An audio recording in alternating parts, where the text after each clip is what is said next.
Hi guys, welcome back to the video. तो हम लोग इस वीडियो में डिस्कस करने वाले हैं एक नया क्वेश्चन का नाम है आइसोमॉर्फिक स्ट्रिंग्स। हमें दो स्ट्रिंग्स दे रखी हैं str1 और str2। हमें चेक करना है कि वो आपस में आइसोमॉर्फिक हैं कि नहीं है।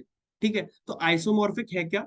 हमें आइसोमॉर्फिक ये है कि हमें str1 और str2 दो स्ट्रिंग्स दे रखी हैं। तो str1 में जितने भी कैरेक्टर्स आ रहे हैं उसकी जितनी अक्रेंस है ना, तो वो str2 में भी सेम रहनी चाहिए। जैसे अ, जैसे कि मैंने एक स्ट्रिंग ले ली BXCCD। ठीक, और मैंने यहाँ पे ले लिया MNOOP। तो देखो, यहाँ पे B एक बार आ रहा है, यहाँ पे M एक बार आ रहा है, यहाँ पे X एक बार आ रहा है, यहाँ पे N एक बार आ रहा है, यहाँ पे C दो बार आ रहा है, यहाँ पे O कितनी बार आ रहा है? दो बार। यहाँ पे D एक बार आ रहा है, तो P यहाँ पे एक बार आ रहा है। ठीक है, तो अक्रेंस सेम रहनी चाहिए। तो ऐसी स्ट्रिंग्स को हम बोलते हैं आइसोमॉर्फिक स्ट्रिंग्स। ठीक है, हमें ऑर्डर भी प्रिजर्व करके चलना है। मतलब आइसोमॉर्फिक के लिए क्या होना चाहिए? अगर ए ए बी है और यहाँ पे आपने दो एक्स ले लिया, ठीक है, या एक एक्स एक वाई ले लिया, अगर अगर आपका दोनों स्ट्रिंग्स का साइज ही सेम नहीं होगा तो आइसोमॉर्फिक चेक करने का क्या फायदा? ठीक है, तो सबसे पहले मैं कोड लिख लेता हूँ। Int size1 equals to str1 dot size. ठीक है, तो size2 equals to str2 dot size. मेरे को अब तक क्या समझ में आया? मेरे को अब तक ये समझ में आया कि अगर दोनों साइज इक्वल नहीं है, दोनों साइज अगर इक्वल नहीं है तो मैं रिटर्न कर दूंगा फॉल्स। ठीक है, मैं फॉल्स रिटर्न कर दूंगा। अब मैं आगे क्या करूंगा? तो उसके लिए अब तुम अप्रोच देखो। ठीक है, मैंने इंडेक्सिंग कर ली 0 1 2। सिमिलरली इसके लिए 0 1 2। ठीक है, मैं दो मैप बनाऊंगा। ए के करस्पॉन्डिंग में क्या स्टोर करूंगा? 0 1। ठीक है, बी के करस्पॉन्डिंग में क्या स्टोर करूंगा? 2। ठीक है, ये 0 1 क्या है? इंडेक्स है। ठीक है, एक्स के करस्पॉन्डिंग में स्टोर करूंगा 0 1 और वाई के करस्पॉन्डिंग में स्टोर करूंगा 2। ठीक है, ये मेरा मैप 1 बन गया, ये मेरा मैप 2 बन गया। इतना क्लियर है? देखो, शांति से समझो। इतना क्लियर है? ठीक है। अब अब मेरी बात ध्यान से सुनो। ये 0 1 कुछ दिख रहा है? कुछ दिख रहा है 0 1 के अंडर? कुछ दिख रहा है तुम्हें? यहाँ पे ये कुछ दिख रहा है? ये कुछ दिख रहा है? हाँ। अब सबसे पहला क्वेश्चन ये आता है कि तुम मैप किस टाइप का बनाओगे। ठीक है, रटो मत, चीजों को समझो। मैप किस टाइप का बनाओगे? ये मेरे को क्या दिख रहा है? ये मेरे को क्या दिख रहा है? ये मेरे को क्या दिख रहा है? कैरेक्टर दिख रहा है। ठीक है, तो मैप में एक पैरामीटर तो कैरेक्टर आ गया। ये मेरे को क्या दिख रहा है? अगर मैं टू को ना देखूं, अगर तुम टू को देखोगे तो तुम बोल दोगे भैया इंट। ठीक है, लेकिन मैं कहूंगा वो रॉन्ग आंसर है। तुम 0 1 को देखो, हाँ, अब तुम बोलोगे vector of vector of int. मैं इंटीजर टाइप का वेक्टर बना लूंगा। क्या ये भैया सही है? तो मैं बोलूंगा बिल्कुल ठीक है। तो ऐसे फिगर आउट करो कि मैप तुम्हें क्या बनाना है, रिक्वायरमेंट क्या है मैप की।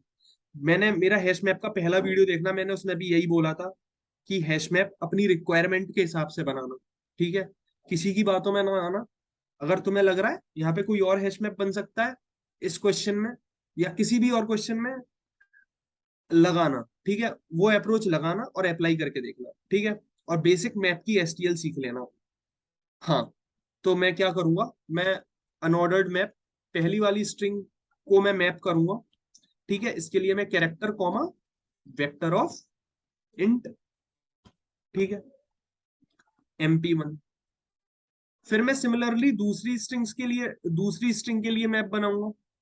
ठीक है ना, मैं दूसरी स्ट्रिंग के लिए मैप बनाऊंगा। अच्छा, अब मैंने क्या किया?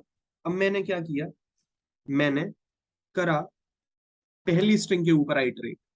पहली स्ट्रिंग के ऊपर मैंने आइटरेट किया। ठीक है, और मैंने क्या किया? पहली स्ट्रिंग के तो ऊपर आइटरेट नहीं किया। For I N T I equals to 0, I less than size 1। ठीक है, साइज 1 किसका है? स्ट्रिंग 1 का है। ठीक है, तो मैं क्या कर रहा हूँ str1 को अपने मैप के अंदर मैं डालूंगा। कैसे डालूंगा? str1 MP1 str1 of I dot of pushback of I. ठीक है, भैया ये तो समझ में नहीं आया, कोई बात नहीं, भैया बैठे हैं, समझाएंगे। ठीक है।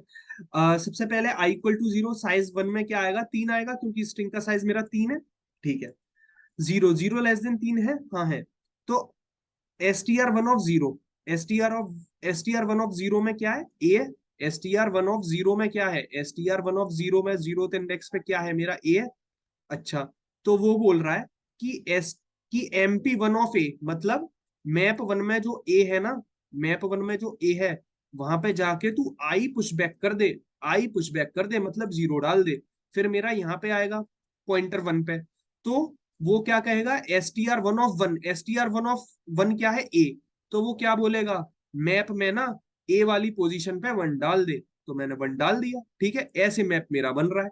आई होप अब आपको कोड समझ में आया हो। सिमिलरली मैं मैपिंग किसके लिए करा लूंगा, मेरी दूसरी वाली स्ट्रिंग के लिए, मेरी दूसरी वाली स्ट्रिंग के लिए। ठीक है, अब यहां से मेरा पॉइंटर कहाँ चल जाएगा। ठीक है, सबसे पहले तो मैं यहाँ पे जे कर लेता हूँ, यहाँ पे जे कर लेता हूँ, यहाँ पे साइज 2 कर लेता हूँ, जे। ठीक है, यहाँ पे मेरा आएगा जे, और यहाँ पे मेरा आएगा मैप 2, और str2, और जे। ठीक है, इतना हो गया। अब मैं क्या करूंगा, किसी भी एक स्ट्रिंग के ऊपर आइटरेट करा लूंगा और चेक कर लूंगा condition. For int i equals to 0, I less than size 1, I less than size 1। ठीक है, फिर आई प्लस प्लस।